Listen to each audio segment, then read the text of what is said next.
أما بعد فأعوذ بالله من الشيطان الرجيم. بسم الله الرحمن الرحيم. لمسجد أسس على التقوى من أول يوم أحق أن تقوم فيه رجال يحبون أن يتطهروا والله يحب المطهرين. رسول الله صلی اللہ علیہ وسلم د ہجرت سفر چې مکمل شو او مدینه منوره ته ورسید نو لومبی حضور پاک قباء ته لاړ. دې ته عوالی وایي. دې کې د مدینه منورې بعض انصار اوسېدل او دا قباء د موجوده مسجد نبی مبارک نه 3 میله یا 15 کیلومتره لرې دی. پاخه میلونه 3 جوړېږي چې نیغ سړی دي او کیلومتره 15 جوړېږي تقریبا. نو یو قوم دلته اوسېده بنو عمرو بن عوف. لومبی حضور پاک الته ورغی او دغه قوم د رسول الله مبارک مضبوط استقبال وکړو. لاره د حضور پاک په دغه طرف وه. نو په هغې کې رسول الله مبارک دیره شو. څوک 14 ورځې یادوي، څوک 15. خو زما خپل چې کوم په دې طالبانو ته حساب کتاب کړی دی نو هغه 40 ورځې جوړېږي. 40 ورځې رسول الله مبارک په دغه ځای کې تېرې کړې. خو چې ورسېد څنګه نو لومبی حضور پاک دا قوم نه مطالبه وکړه وی دلته به یو جومات جوړو. نو د دې قوم یو کسو کلثوم ابن هدم رضی الله تعالی عنه هغه وی ډېره ښه ده، زما ځمکه ده ستا چې پکې څومره خوښی نو هغه راونیسه او جومات پکې جوړ کړه. او حضور پاک د هغه په کور کې د هغه په اجره کې دیره مو. نو لومبی د مدینې منورې د رسېدو نه پس جومات جوړ شو. هغې جومات ته مسجد قباء وایي. ځکه قباء د دغه کلي نوم دی چې کوم دی دا جومات جوړ شوی دی. او چې بیا جومات جوړېده نو په خپله پکې حضور پاک مبارک خدمت کړی. بلکې علما لیکي چې لومبی خښته نبی علیه السلام کېښوده، دویمه خښته حضرت ابوبکر صدیق رضی الله عنه کېښوده او درېیمه خښته حضرت عمر فاروق رضی الله عنه کېښوده. کچه خښتې وې او بیا پې شروع شوه نو جومات جوړ شو مزیده. حضور پاک ورې میلمه او صحابه به ورته وی د الله رسول ته مه کوه، ته صرف زمونږ تماشه کوه، مونږ ته چل ښایه. لیکن رسول الله مبارک په خپله په جومات کې خدمت کړی. خښته به یې راوچته کړه، صحابه به ترې واغېشته. زر به یې بله راواغېشته، صحابه به ترې واغېشته. زر به یې بله راواغېشته، صحابه به ترې واغېشته. دې کې دې خبرې ته اشارت دی چې د جومات آبادي او په جومات کې خدمت دا د پیغمبر مبارک سنت دی او ډېر لوی ثواب لري. ورونو چې وسم کېږي په جومات کې خدمت کوي. جومات د چا وي نه، که امامي د جومات نو خو پکې امامتي کوي، خلکو ته سبق ښیي، خلکو له لمونځ ورکوي. جومات د خدای کور دی. نو چې د الله کور دی الله پکې اوسیږي نه، دا نسبت الله ته تشریفاً شوی دی. د الله عبادت پکې کېږي. د جومات نه قیمتي دی بل نشته. او هغه انسان خوش قسمته دی چې د هغه پیسې د هغه ځمکه د خدای کور کې ولګي. دا به د قیامت پر ورځ پته لګي. من بنا لله مسجدا بنا الله له بیتا فی الجنه. حضور پاک فرمایي چې چا د خدای کور جوړ کړه دله به خدای په جنت کې کور جوړ کړي. بلکې یو حدیث کې داسې راځي من بنا لله بیتا بل الله له بیتا فی الجنة من الدرر والیواقیت، چې د په جومات جوړ کړه خدای پاک به وله په جنت کې د ملغلرو او د یاقوتو محل جوړ کړي، چې د خدای محلي یعنی الله جوړ کړي په فرشتو او په هغې کې ملغلرې او یاقوت سره کاڼي ولګوي چې به مزیدار څومره. بلکې یو حدیث کې داسې راځي چې چا په جومات کې د چنچڼې د اګې عمره د جال عمره کار وکړو، من بنا لله مسجدا یو جومات یې جوړ کړ ولو که وقر قطات د مرغې د جال عمره یو ځای پکې جوړ کړ نو بنا الله له بیتا فی الجنه، الله به وله په جنت کې محل جوړوي. وسم کېږي زمانونو جومات کې خدمت کوئ، جومات کې کار کوئ، خپلې پیسې په جومات کې لګوئ، نیت دا کوئ چې دا د خدای کور دی. زما کور کې چې ما سره څوک خدمت کوي زه خوشحالېږم، چې د الله کور کې ته خدمت کوي الله خوشحالېږي. دا وایه چې دې کې به خلک منځ کوي، عبادت به پکې کوي، دې کې به خلک اعتکاف کوي، دې کې به ماشومان قرآن شریف زده کوي، دې کې به خلک نفلونه کوي، دې کې به خلک د الله ذکر کوي، دې کې به خلک الله راضي کوي. ټول عبادت دی. اور رسول اللہ صلی اللہ علیہ وسلم فرمائی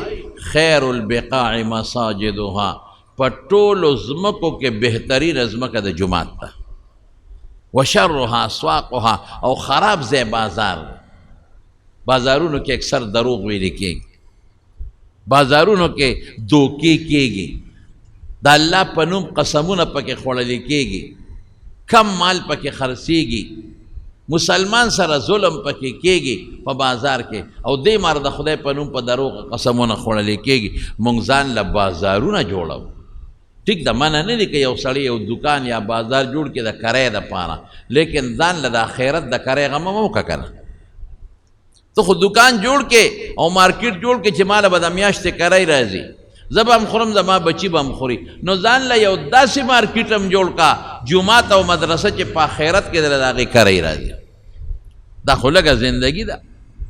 هوښیار سړی هغه دی چې د هغه پیسه د خدای په کور ولګي. او جومات کې خدمت کوئ، ښه د زړه د اخلاص ته به جومات کې خدمت کوئ.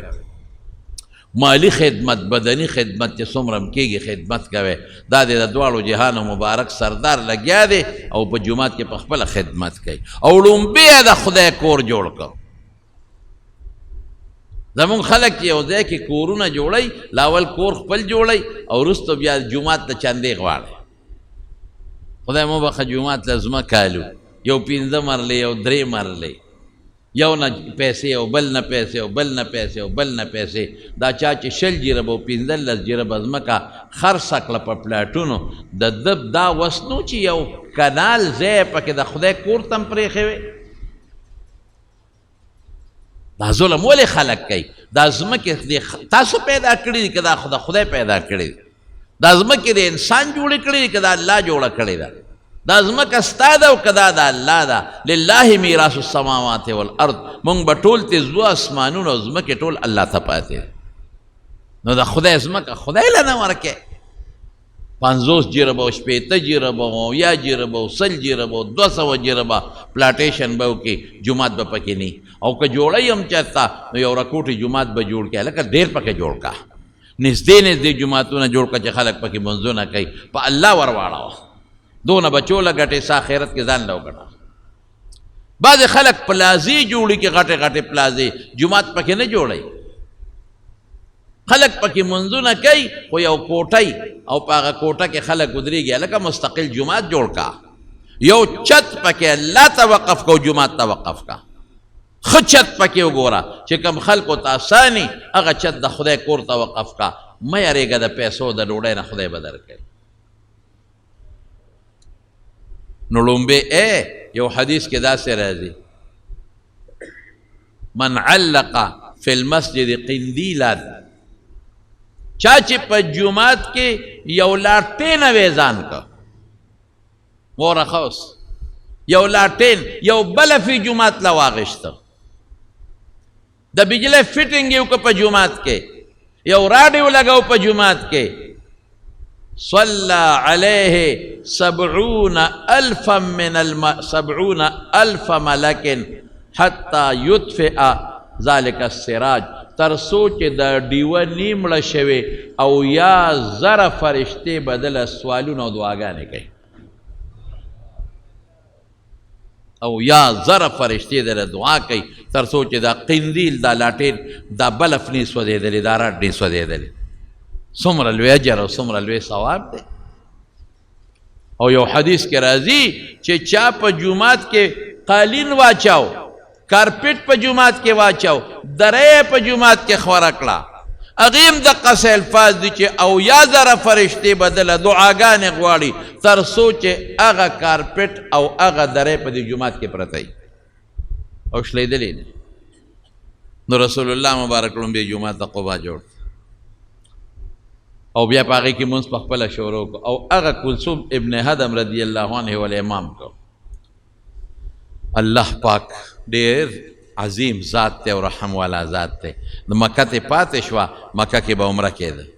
مکه کې به طواف کېده د مکې نه لاړل مدینې منورې ته نو رب العالمین حضور پاک ته وحی خفي ورته یې په زړه کې واچوله او حدیث کې حضور پاک وفرمایل چې کم انسان په مسجد قبا کې 2 رکعاته نفل وکړي دله به الله د عمرې ثواب ورکړي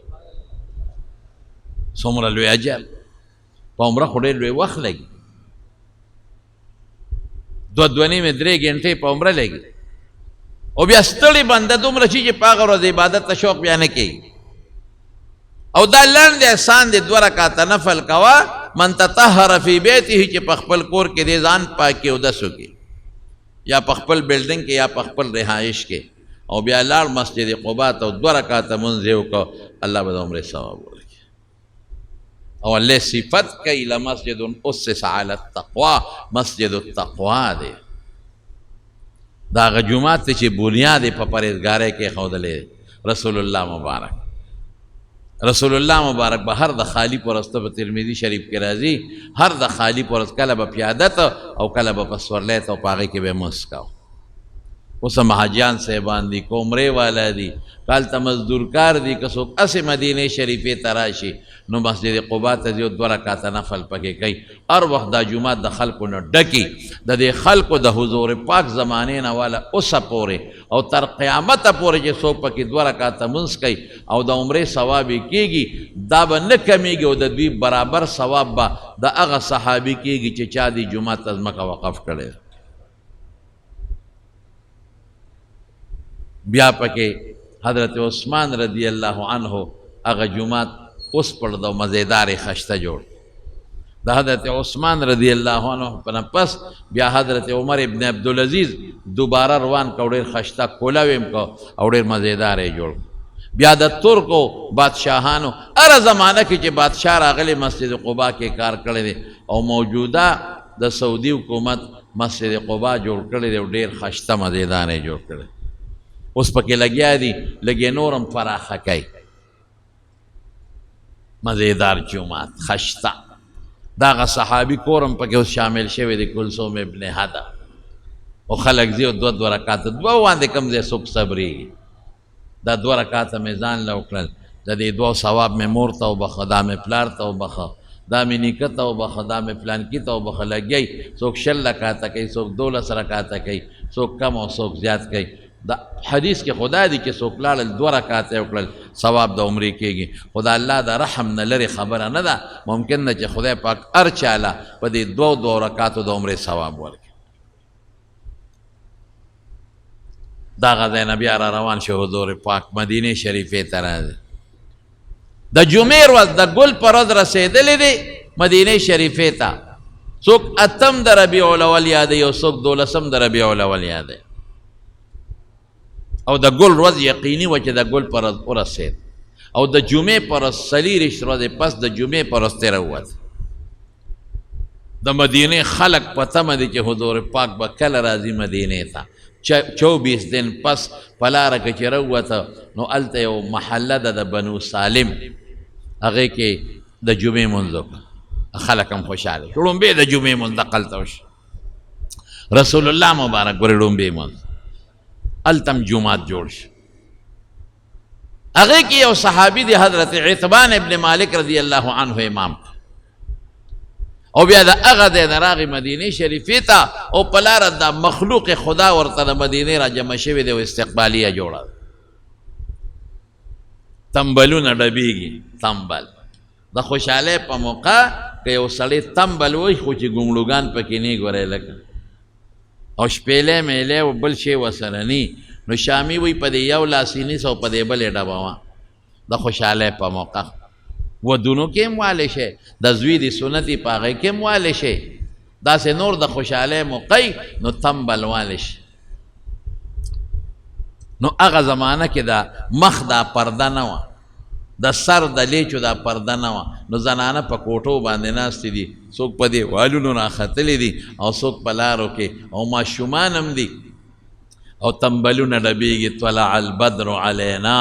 من ثنیات الوداع اوهو د دغې بره طرفونو نه د دې درو نه د څوارلسمې سپومې په موږ راوخته وجب الشکر علینا ما دعا لله داع تر څو چې د الله کائنات جمدي وي او په موږ کې صحیح موږ به د خدای شکریا ادا کوو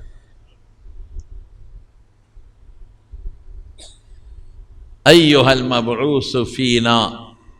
جئت بالامر المطاع هغه کسه چې ته الله په موږ کې را لېږلې پیغمبري خدای درکړې ده او داسې دین یې درکړی دی چې د هغې به موږ تابعداري کوو رسول الله مبارک به ماشومانو ته سر ورښکته کړ بچې زم خوښه یم او د الله رسوله ته م خوښ هغه زنانو ته به م وې تاسو زما سره مینه شته زم خوښه یم او د الله رسوله زمونږ ډېر خوښ تا سره هم ډېره مینه ده یو مزېدار استقبالیه صحابت یو خوا بل خوا دي بنو النجار راغلی دي د حضور پاک ماماخیل دي د مدینې منورې هغوی توری چولی څوک یو طرف ته څوک بل طرف ته چې د پیغمبر مبارک دشمنان خو هم ډېر دي چې هسې نه څوک پې حمله ونه کړي روان دي مدینې ته دا ټوله لار مکمل دا 15 کیلومیټره لار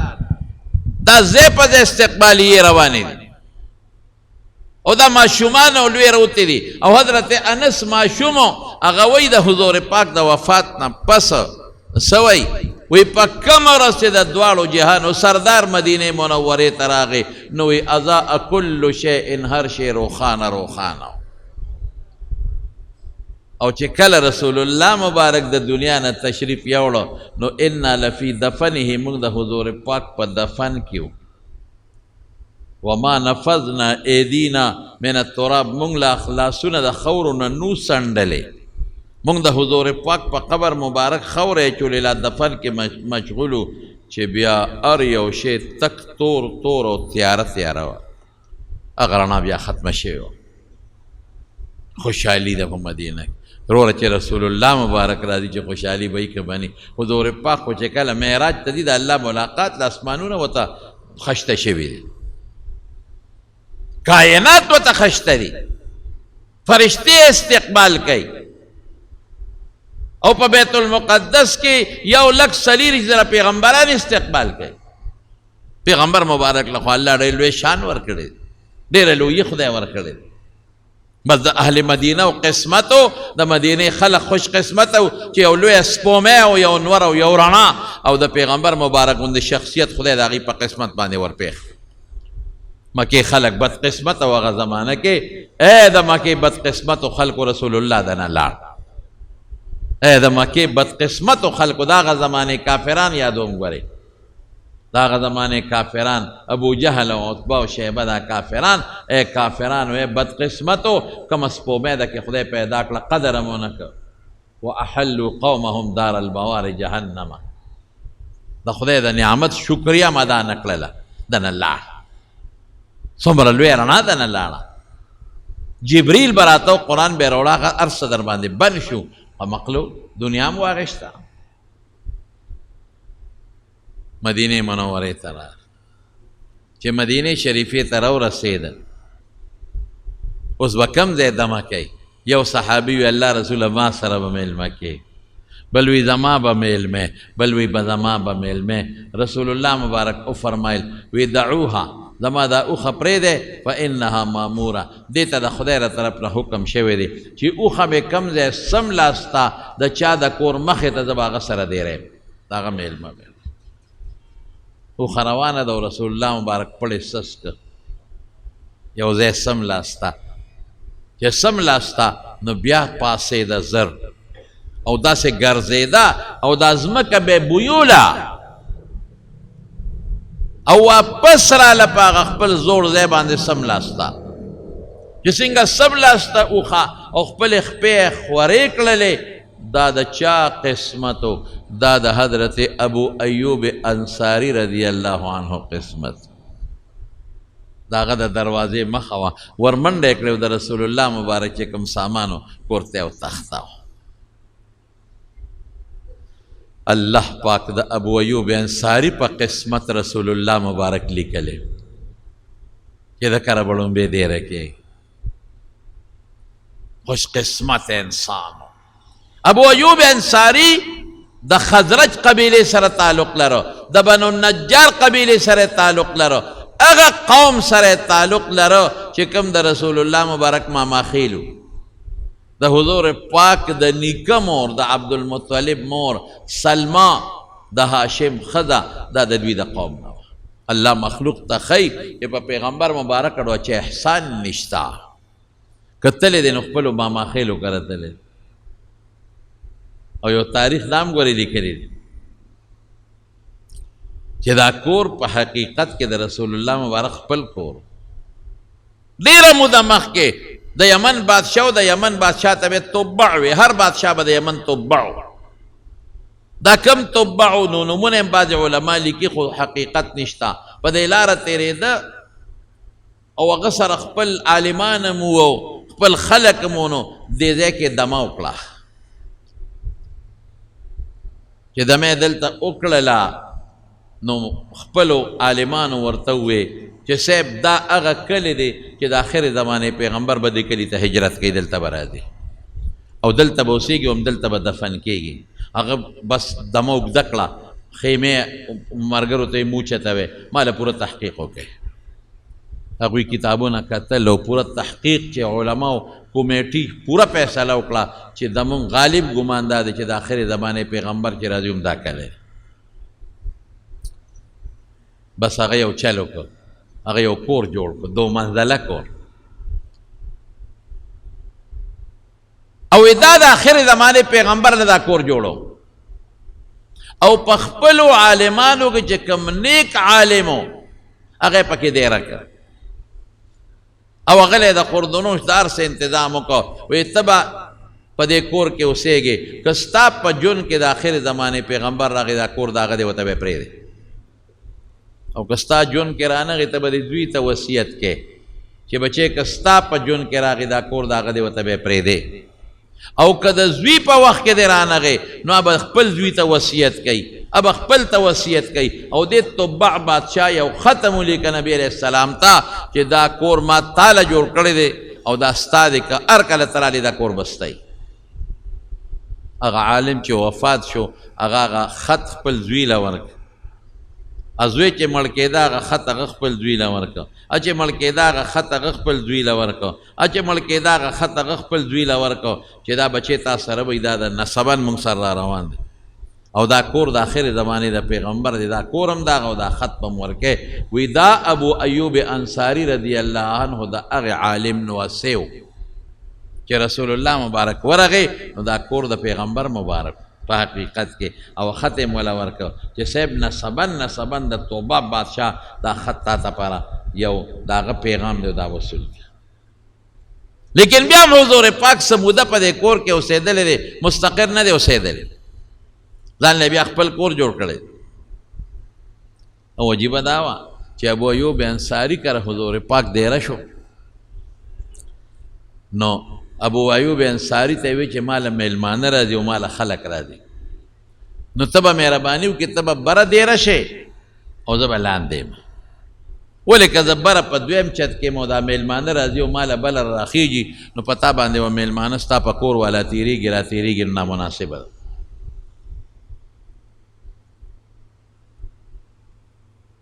الحمدلله هغه وی ښه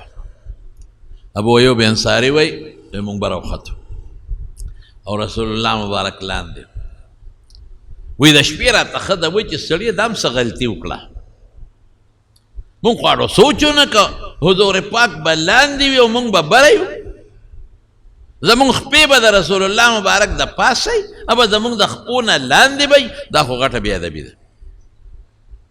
یاره واقعي ښځې دا خو م خو نه کړل دا به څه کېږي وی مونږ په دې سوچ کې وو چې مونږ سره یو لوښی و په هغې کې اوبه وې وی ارانه واوړېده اوهو دا سوچ وو دا اوبه خو به اوس په دې چت کې لاندې وبېږي او چې د په حضور پاک ورو دا چت ونه څڅېږي نو مونږ سره یو غټ څادر و بل څادر نو هم پکې کېښود په هغه اوبو کې چې هغه اوبه ځان ته راکاږي چې د اوبه په حضور پاک ورو نه څڅېږي وی دقه یو څادر و بل نو راسره او سمه یخني وه ګړزېدو د یخنۍ نه او څه چله مو کو د دیوال غاړې ته زه مدرېدم او ښځه مې مدرېده چېرې حضور پاک خو د دیوال خوا کې نه دی لږ مینځ کې دی چې زموږ د خپو لاندې نه شي وی ټوله شپه ما او ښځې په هغه یخنۍ کې رپېدو او د دیوال غاړې ته م تېره کړه او چې سار شو نو راکوز شو حضور پاک ته م درخواست وکړه چې د الله رسوله بېګام ټوله شپه دیوال سره تېره کړي چې سته زموږ د خپو لاندې نه شي دومره ادب وپکې دونه احترام مونږ نه دا کار نه کېږي ته به بره او مونږ به لاندې یو ته به زمونږ د خپو لاندې خو نه رسول الله مبارک وفرمایل چې نه خیر دی که تاسو بره او زه لاندې نو څه بېادبي نه ده او نه څه ګناه ده خو که زه بره شم نو دا سړي به راځي او هر وخت به ستا ښځه به کور کار کوي او دی به پرې راتېرېږي نو دا نامناسبه ده نو هغه ورسره بیا ومانله دلته مړومبې پیغمبر مبارک څه چل وکړو د ټولو نه مخکې جومات دلته م جوړ کړ یو ځای د دوو یتیمانانو د یو نوم سهل او د بل سهیل وی دا ځای خوښ د جومات دپاره هغې وی ډېره ښه ده دا خو یتیمانانو پلار یې مړ او ترې جمدی و نو ترې وی بلکل دا زموږ دپاره سعادت دی دا ځای موږ جومات ته وبخ څه خبره نه ده یتیمانان دي د یتیمانانو له به زه بل ځای عوض ورکړم په خپل پټي کې نبي علیه السلام وفرمایل نه ده دا خیراتي نالو پیسې به درکړو هغې وی نه پیسې نالو رسول الله مبارک وفرمایل نه پیسې به درکړو دا یتیمانان دي واړه دي نو 10 اشرفی 10 دیناره حضرت ابو بکر صدیق رضی الله عنه د خپل جیب نه ورکړی او د مسجد نبوي لومبۍ ځمکه حضرت ابو بکر په 10 اشرفو په خپلو ذاتي پیسو واخیست څومره هوښیار تر قیامته پورې په مسجد نبوي کې چې یو مونځ کې نو یو حدیث کې راځي یو په 1000 ثواب دی او بلکې 50,000 چې په نورو جوماتونو کې 50,000 منځونو کې او په مسجد نبوي کې یو منځو کې ثواب برابر دی دا چې څومره خلک پکې منځونه کوي تر قیامته پورې د دې ثواب به نه کمیږي او د برابر ثواب به د حضرت ابوبکر صدیق په عمل نامه کې لیکلی کېږي جومات ډېر قیمتي دی وروڼو ګور خوشحاله شئ چې چا جومات کې کار وکړو جومات ته ځمکه ورکړه دا مونږ چې په کومه ځمکه باندې مونځ کوو رښتیا ووایه دا چا مسلمان به جومات ته بخلي څومره منځونه پکې کېږي څومره قرآن تلاوت کېږي څومره پکې مدرسه د شکر دی ماشومان پکې ناظره او حفظ زده کوي او د جمعې څونه منځونه او بیانونه او درسونه زمونږ ستاسو به نه کمیږي د دې برابر ثواب به د هغه چا کېږي چې دا ځمکه بخلی او یا په دې جومات کې په دې آبادۍ کې چې چا پیسې لګولې 10 اشرفی ورکړه 30 بائی 30 او یا بعضې کتابونو لیکلی چې 30 بائی 35 یو طرف 10 میټره او بل طرف ته 15 دا د جمعه ځمکه وه او بیا پکې رسول الله مبارک په خپله خدمت شروع د کجورو بوټي و پکې هغې ووال او هغې غاړو ته کېښودل چې سپی مې او خره پې نه راځي حیوانات نه راځي او ځمکه یې اواره کړه او چېرته زاړه د مشرکانو زاړه قبرونو هغه یې وکنیستل او اواره یې کړل نو د حضور پاک په لومبۍ زمانه کې مسجد نبوي مبارک دا ګورې خالی صرف یو میدانو خالی میدان صحابه به چانکر راوړل دا نري کاڼي او دا به اچول چې خټه پکې نه جوړېږي او بره پې بیا سموده پس د کجورو سپر جوړ کړ ستنې د کجورو وې او د پاسه ورباندې د کجورو څانګې واچولې چې باران به شو څڅېده به دا مسجد نبوي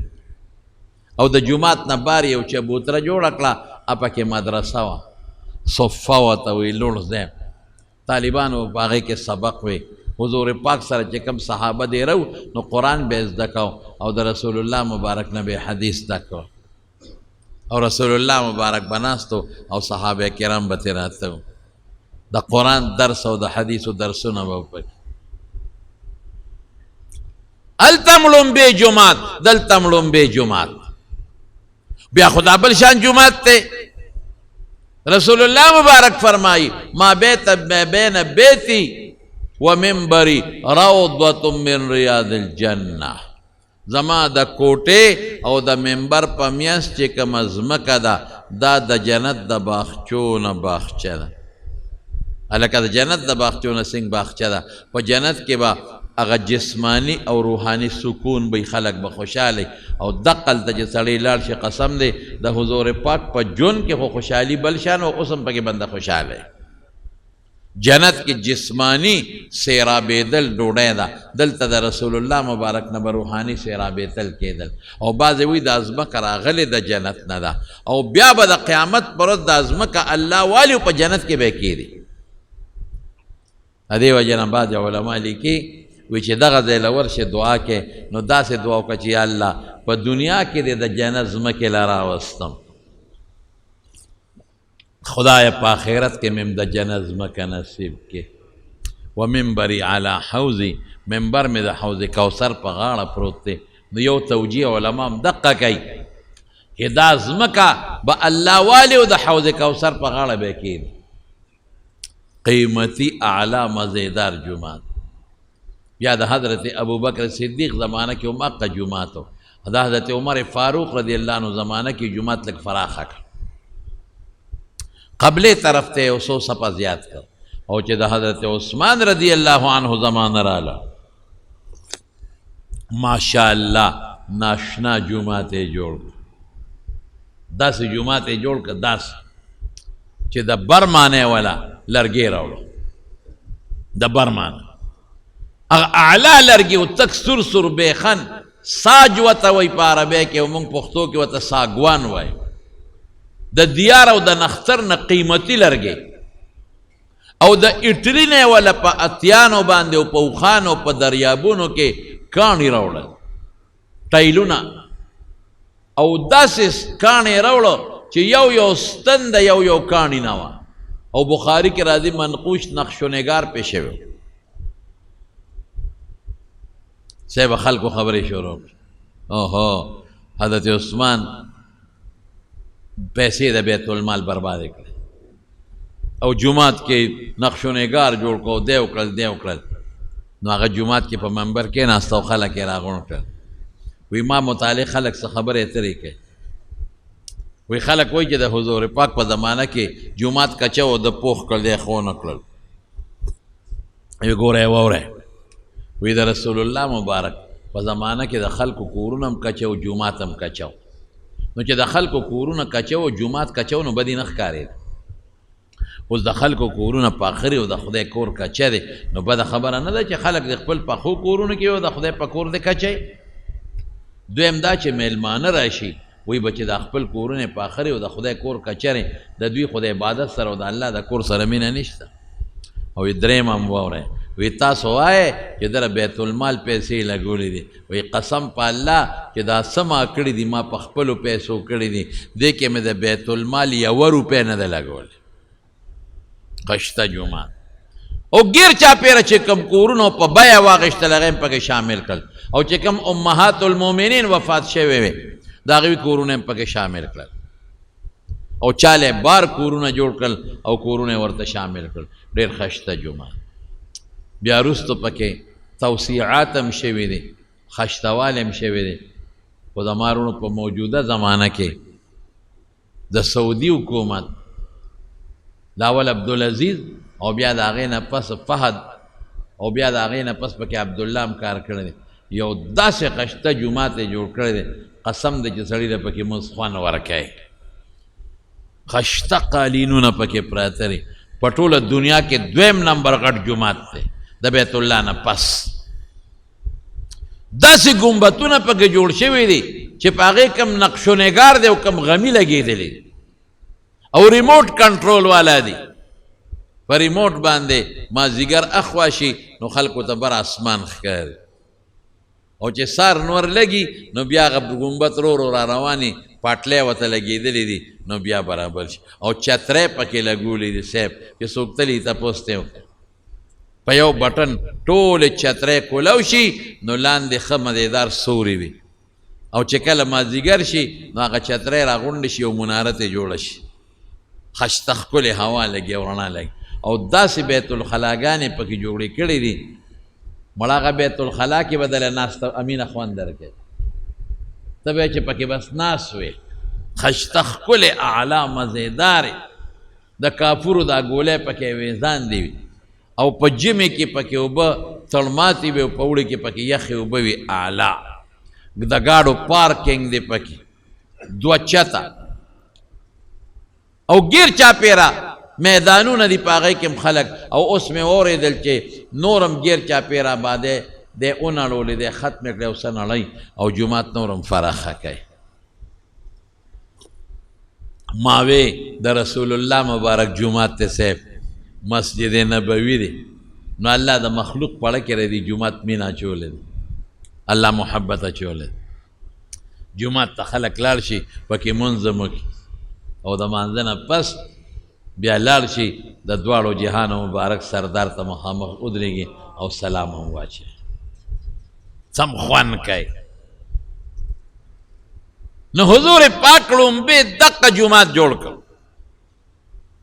یو وخت کې پکې په زرګونو خلک اوس منځونه کولی شي او د اختر پر ورځ خو رکوټ اختر کې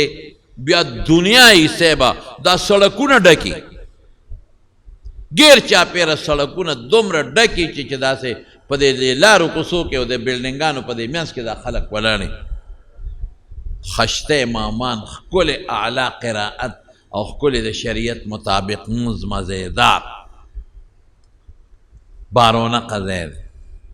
نو رسول الله مبارک راغی مدینې منورې ته هلته یې ځان له بیا کور جوړ کړ او چې بیا کمه بیبي به راتله یا ودېده به نو هغې له به یې ځان له خپل کور جوړاو 9 بیبیانې ورسره وې او هغې له 9 کورونه جوړ کړي او د بیبي عایشې صدیقې کور دا بالکل د جومات سره خوا کې د جومات مشرقي طرف ته چې د هغې دروازه دا جومات طرف ته وه نو حضور پاک به په هغې کړکۍ را دننه شو جومات ته به راغی او چې کله به اعتکاف کو نو په جومات کې به د هغې د کوټې د دروازې سره خوا کې اعتکاف کو کله به سر په هغه دروازه کې ور دننه که عایشه بیبي فرمایي سر به یې را دننه که نو ما به وله سر وینځه رسول الله مبارک د دې نه علاوه یې څه کړي دي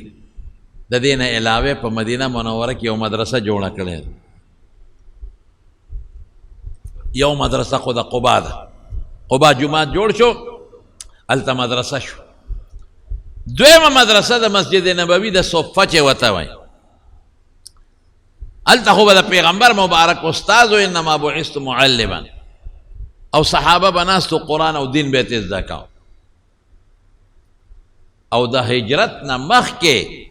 رسول الله صلی الله علیه وسلم یو بله مدرسه جوړه کړې وه صحابو ته یې وی چې لاړ شئ یو صحابي حضرت اسعد ابن زراره رضی الله عنه د هغه په کور کې وی دیره شي هغه مطالبه کړې وه صاحب دا مهاجرین به زه ځان سره بوځم یو نابینا صحابي عبدالله ابن ام مکتوم رضی الله عنه او مصعب ابن عمر رضی الله عنه دی ورکړل وی دی به خلکو ته قرآن ښیي او دین به ښیي عقیده به ښیي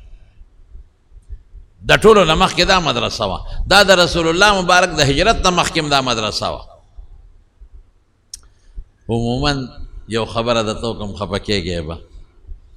زمونږ خلک مونږ خو شکر الحمدلله مسلمانان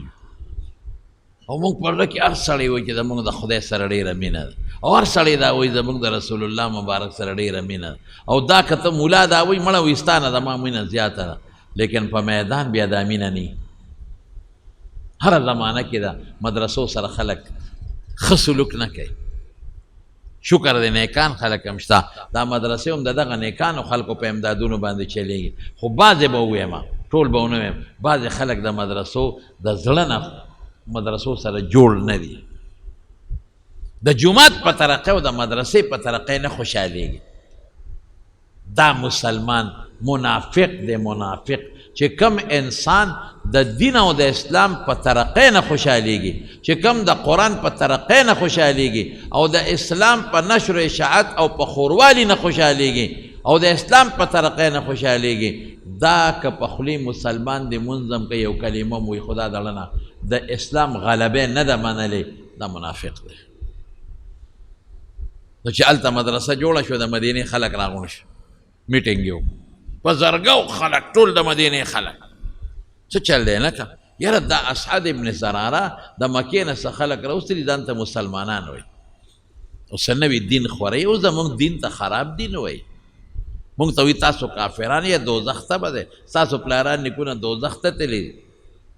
هلکه دا څنګه چل دی او دا نانې ورو خلک هم اړوي رانه د پشړل پکار دي ګورئ دا دین رانه خورېږي زموږ دین تباه کوي یو نوجوان هلک اسید ابن حضیر رضی الله عنه هغه ویې لکه صبر وکړئ الاول تحقیق پکار هسې پراپیګنډه باندې مزه زه ورځم او دا اسعد ابن زراره زما دوست دی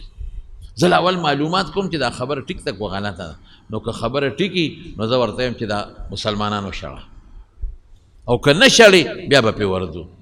ډېره ښه خبره ده اسید ابن حضیر ورغی دروازه یې ورته وواله اسعد ابن زراره ولا راوت مرګري په خیر سلام علیکم څنګه چل دی هلکه اورېدلې مې دي چې تا د مکې نه څوک راوستلي خلک او څه نوي دین خوری او زمونږ دین او زمونږ خدایانو ته بد رد وایي ګورې د مدینې ټول خلک ستا خلاف راوتلي در باندې راتلل خو ما وې زه ورځم زما دوست دی پوه یم دا خلک وشړه ګورې د قوم مقابله نشي کولی ټول قوم در باندې راځي د میلمنو به دین بېعزتي وشي او ستا به مشي لهذا داسې خلک وشړه نوي دین راته مخ وره او بس د پلار نیکه زوړ دین ټیک اسد ابن زراره هوښیار و هغه وی اسیده ته خو زما دوست دی راځه دا خو ستا کور دی راځه را دننه شه خلک ته په خپله ورسره خبرې وکړه نو که دې خوښ نه شو خرابې خبرې کوي نو ستا اختیار دی ما نه تپوس مه کوه مکې ته یې شړه او که ښه خلک یې او سمې خبرې کوي نو زما میلمانه دي ولې راباندې میلمانه شړئ هغه وی دا خو هوښیاره خبره ده چې څنګه ورننوته هغه نابینا صحابي و عبدالله ابن ام مکتوم هغه ته یې وی د سره یو څو خبرې وکړه هغه ورته د قرآن شریف تلاوت شروع واه واه چې کوم سړی د رسول الله مبارک شاګرد دی او حضور پاک ورته قرآن خولي په سترګو ړوند هغه چې د قرآن کم تلاوت په کم شوق ورته وکړه اسید ابن حضیر خاموش اوهو دا څه دي تا ما ته څه وویه خو عربۍ کې دی قرآن دی خو عربو پې پوهېدل دا دې څه وویې دا څه شی دی دا زمونږ د الله کلام دی قرآن شریف زمونږ په پیغمبر نازل دی د خدای د طرف داسې خو ما چېته نه دی اورېدل دا خو ډېرې ښې خبرې دي دا خو ډېرې خوږې او درنې خبرې دي ستاسو د دین څه نوم دی زمونږ د دین نوم اسلام دی په دې کې به څوک څنګه داخلېږي بس دا ټکې به ووایي چې اشهد ان لا اله الا الله الله یو د شریک نه لري و اشهد ان محمدا عبده ورسوله چې محمد صلی الله علیه وسلم د الله مقرب بنده او د خدای رسول دا به بس اسید ابن حضیر کلمه شهادت وی خدای مسلمان تلې څه پسې و الله ورته هدایت ورواچي لاړ قوم ته ویې قومه هغه خلک خو ما په ولیدل ما ورسره خبرې وکړې خو سم خلک دی نیکان صالحان خلک دی د هغوی دین خو سم دین دی مونږ ته چې یهودیان وایي چې د آخرې زمانې پیغمبر به راځي هم دغه دی زه خو یې ملګری شوم اوه هلک وی که نه پوه نه شوې دوکې سعد ابن معاذ رضی الله عنه دا د اوس قبیلې سردارو هغه وی زه ورځم چا چې دا مسلمانان راوستي اسعد ابن زراره زما د ترور زوی دی زما رشته دار دی زه پویم که پوه شو ښه او که دا مسلمانان یې ونه شړل نو زه به قوم سره ولاړ یم هغه سره نه ودرېږم ډېره ښه ده چې راغې دروازه یې ورته وواله اسد ابن زراره وله راووت هلکه اسده د ترور زویه د مکې نه دې څه خلک راوستی دی نوي دین خوری او زمونږ دین پسې بد رد وی ټول د مدینې خلک ستا خلاف راوتی دی خو ما ورته وې زه ورځم دی پویومه ورې د قوم مقابله ګران را دا خلک شړه او که دا دې ونه شړل نو قوم در باندې راځي ګورې زه دې مرسته نشم کولی زه به هم د قوم ملګری هغه ورته وې راځه ته تا دننه کوم ستا خپل کور دی خلکو سره خبرې وکړه که خبرې ښې وې نو میلمانه دي ولې را باندې شړئ او که خبرې بدې دي او ستا خوښې نه شوې ما تا له اختیار درکړه د مټې ونیسه او شړئ یاره دا خو هوښیاره خبره کور ته یې دننه کړه همغه نابینا صحابي ته یو څو خبرې ورسره وکړه د هغه خبرې څه وې د قرآن شریف تلاوت یې ورته شروع چې سعد ابن معاذ واورېدل اوهو دا څه شی دی خو عربي و قرآن عربی کې دی په پوه شو دی خو زما پړه کې کرښې جوړې کړې دا خو زما زړه کې ورننوت دا څه شی دی وی دا زمونږ د الله کلام دی د رب زمونږ په ښکلي پیغمبر یې نازل کړی زمونږ ستاسو د هدایت دپاره لا احسن من هذا د دې نه ښکلی شی بل نشته دی ډېر مزېدار ستاسو د دین څه نوم دی اسلام څنګه به پکې سړی داخلېږي دغه کلمې شهادت به ووایي نو سعد ابن معاذم کلمه شهادت وی خدای مسلمان کړو چې لاړ قوم ټول ناست قوم ته وی قومه زه څنګه سړی یم وی ته خو ډېر ښه سړی ناروغ یم که لیونی نه ته خو زمونږ مشر یې وی که زه یو فیصله وکړم زما خبره به منې قوم ورته وی صاحب قوم خو وی چې نن سبا خلک په دې خوشحالېږي چې راځئ چې پرې ورځو نو قوم ورته وی چې بلکل چې ته مخکې کېږه موږ درپسې یو وی ما روستو نشه سوال نه پیدا کی ته به یو خبره کې مونږ به د روستو کېږو وی ښه نو لاړم د هغوی خبرې مې واورېد ډېر نیکان خلک دي او پاکان خلک دي او ډېرې ښکلې خبرې کوي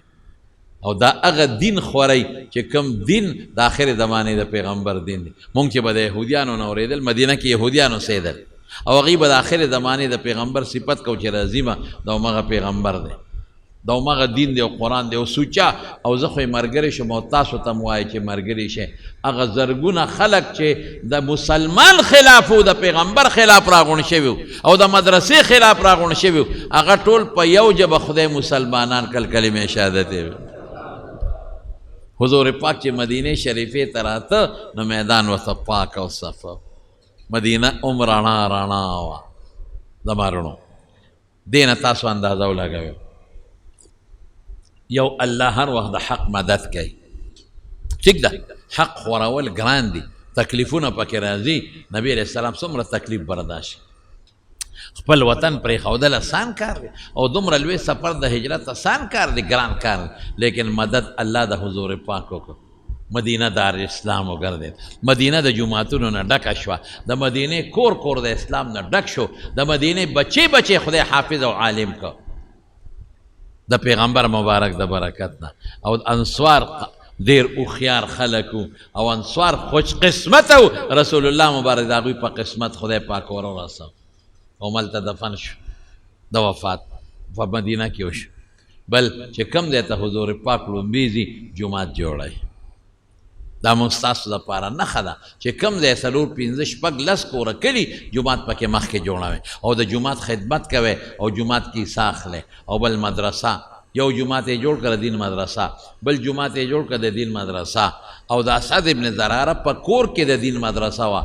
الحمدلله نو تاسو له مسلمانانو لم پکار چې مدرسې ډېرې کې د دین مدرسې او عالمان جوړ کې او حافظان جوړ کې خپل یو یو بچی حافظ جوړ کې یو یو بچی نه عالم جوړ کې د علماء قدر وکړي مینه ورسره وکړي د مدرسو سره مینه وکړي او د مدرسو باندې خرچې وکړي پیسې پرې ولګوئ عالمانو سره مینه کوئ د خدای دپاره او د جوماتونو سره مینه کوي او د رسول الله مبارک دغه دین چې هغه ولا څومره خواري او محنت کړی دی دا دین امت ته ورسوي قسم دی نن زه به چې ته بله جمعه په دې بیان وکړم نن دومره د رسول الله مبارک دین زموږ نه په تیزی روان دی چې درته نشم ویل تاسو ته پته نشته ما ته پته یو خو بې حیایي دومره ډېره شو بربنډتوب په دې سوشل میډیا تاسو ګورئ جنکۍ غونډې بربنډې شوې لوپټې غورځولې جنکو لوپټې خو ځکه کمیسونه یې غورځول په بنینونو کې ګرځي پرتوګونه یې غورځولې په جانګو کې قسم په خدای ګرځي مسلمانان یې جنکۍ حیا لاړه ختمه شو برباده شو پیغمبر مبارک دې دین له راغلی خلک په ګډا سر رقصونه دي او ګډاګانې دي او بېدینه دي چې خورېږي او هلکان او جنکۍ په یونیورسټو په کالجونو کې هغه ګناهونو باندې سر دي چې د حد نه وځي د ماسخوتن او د نیمې شپې د اسلام آباد او د پېښور په دې لارو کوڅو کې د زناکارې جنکۍ ولاړې او زناکار هلکان په موټرو کې ورپسې ګرځي او کورونو ته یې بوځي او دغه بدعملۍ شروع دي پته نشته تاسو ته د مارونو مونږ خو د داسې کلیو شکر دی چې ایمان هم پکې شته اسلام هم پکې شته تاسو د غټو غټو ښاریو ته لاړ شئ چې پته درته ولګي دې دپاره پیغمبر راغلی رسول الله مبارک دا محنت چې کړو څه دپاره یې کوو چې دا بربنډتوب ختم شي بې حیایي ختمه شي حیا راشي په هلکانو په جنکو کې حیا راشي نن دومره بې حیایي په تیزۍ خورېږي په تیزۍ چې سیلاب هم دومره په تیزۍ نه خورېږي تاسو سره خو دا ټچ موبایل شته په دې کې راته پته لګي ګناهونه څومره عام شو برای نام په خلکو کې ایمان او اسلام پروت دی ګنې د اسلام په طریقې څوک هم نه دی خوشحاله د مدرسو په طریقو کم خلک خوشحاله دي رونو پیغمبر مبارک زمونږ پیغمبر مونږ په ایمان راوړی ډېر محنت یې دې دین له کړی ډېره خواري کړی کوم دین له چې هغه محنت کړی هغه دین ټینګ کې هغه خور کې دا دین مخلوق د خدای ته ورسوي او چې څوک د دین خدمت کوي هغه سره مینه کوي او محبت کوي د شیطان په چالونو کې مه راځئ د دنیا زندگی او ژوند او مال او دولت د خدای په لاس کې دی الله به راسره مدد کوي انشاءالله دعا کوي چې الله په موږ تاسو باندې رحم وکړي دا رسول الله مبارک راوړلی شوي دین د هغې خدمت خدای د موږ او تاسو نه والي او الله د فتنو او آفتونو مصیبتونو نه په امن او امان کې وساتي الله دې مریضانو له شفا ورکړي باید دوستان دې ټلیفونونه هم کوي بیماران دې الله دې وله روغ صحتونه ورکړي زمونږ باید دوستان دې د پېښور د یو ځای بل دی هغوی ته هم څه مشکلات پریشانۍ دي الله مشکلات پریشانۍ په خوشحالو باندې بدل کړي چې د چا بچي نه خدای نارینه اولاد ولا ورکړي که د چا بچي بیماران دی الله روغ صحتونه او شفا ولا ورکړي که د چا په کورونو کې پریشانۍ دی الله په خوشحالو یې بدل کړي خدای رنځورانو له روغ صحتونه ورکړي بې اولاد له اولاد ورکړي چا نارینه اولاد دي نارینه اولاد ورکړي خدای موږ د رسول الله مبارک ښکلي دین باندې ژوند او مرګ نصیب وګرځولی کړي خدای ایمان هم نصیب کړي یا الله چې د چا یو بل سره روانې دشمنۍ طرفګنۍ بغضونه حسدونه دي الله پر هغو باندې بدل کړي یا الله زموږ د دې ملک حفاظت وکړي خدای د دې ملک حفاظت وکړي الله زموږ د دې ملک حفاظت وکړي او ملک هم په ډېرو بحرانونو کې د دعا کوي چې خدای پاک دا بحرانونه ترې لرې کړي او زموږ دا عمل خدای مضبوط کړي او خدای پاک په قرآن باندې آباد کړي په سنت یې خدای آباد کړي او ډېره سخته ګرمي ده تاسو دعا وکړئ تاسو دعا د جمعې ملګري یې د لرې ځای نه دعا الله قبلوي الله د رحم باران وکړي الله د رحم باران وکړي یا الله د رحم باران وکړي خدای ګرمین ده او بم نشته خدای د رحم باران وکړي اله العالمین چې څومره دوستان د لرې ځای نه زموږ د منزله راځي خدای هغوی له دنیا او د آخر برکات ورکړي په یو قدم ولا جلونه ورکړي دا د بدرخیلو د کندي د بادر لاله خدای پاک دې امام وخي د هغه کور والا وفات شوي الله دې مغفرت نصیب کړي او الله دې د آخرت خوشحالۍ نصیب کړي او خدای پاک دې ټولو وارثانو له صبر ورکړي او د خټه د عارف الله د ولی استاد ویو ډېر خالق و عارف الله نوجوان هلکو او ډېر خالق و هغه وفات شوی دی غریب کینسر و دعا ورته وکړئ چې خدای مغفرت نصیب کړي الله تعالی د آخرت خوشحالۍ نصیب کړي الله وارثانو له صبر ورکړي دغه ګزګي او پیخ الله دی فاتح الله هغه وفات شوی دی الله دې وبخي او الله د آخرت خوشحالۍ نصیب کړي وارثانو له صبر ورکړي او د عبدالرب مولوي صاحب زوی ادریس استاد جی او وفات شوی پرون یقین کې عبدالرب مولوي صاحب ډېر دړمن و داسې وجړل غریب چې د حد نه وته ما ته شپږ کاله مې د زوی خدمت وکړه وایي ماسخوتن یې را سره ډوډۍ وخوړه وایي ما ته وایي چې مرمه یو څو منټه پس بیا وفات شو نو خدای پاک دې وبخي الله دې د آخرت درجې نصیب کړي او خدای پاک دې مولوي صاحب له ټول خاندان له صبر ورکړي عمر خطاب کورونو کې وارث وفات شوی دی الہ العالمین دې مغفرت نصیب کی الله دې وارثانو له صبر ورکړي دا خو ډېر کسان د شی د میر دوست خان نوسی وفات شوی دی الله تعالی دې مغفرت نصیب کی وارثانو له صبر کی سورابه جی صاحب ته بیا به هم دعا کوم مخکې م کړې وه الله یې د آخرت لوړ درجات نصیب کی الله دې وارثانو له صبر ورکړي دا بشیر جان ته هم دعا کوي د څه مشکل دی یا مشکل والا خدای په خیر او په خوشحالو بدلي خلک په ممنوع وخت کې اذان کوي ممنوع وخت کې سنت کوي د وخت نه مخکې اذان به نه کوي چې وخت داخل شي بیا به اذان کوي او دغه دا شوه او د لختي په غاړه چې سپیدار ولاړي پټي ته نقصان نی په دې سپیدارو کې عشر نشته ښه په دې کې عشر نشته خدا بلوچستان کې حافظ حمدالله صاحب پرون هغه دغه شوی دی دا برید الله تعالی دې روغ صحت نصیب کړي چې کم زخمیان دي الله دې ولا شفا ورکړي او دا دعا وکړئ چې زموږ دا ملک خدای په امن او امان باندې آباد کړي خدای په قرآن آباد کړي د ټولو مسلمانانو چې نوم مسلمان دی خدای وینې محفوظ کړي دا بیماران دي الله دې شفا ورکړي او بعضې قرضونه دي چاته د ټولو ته هم دعا وکړه الله دې ولا خیر او برکت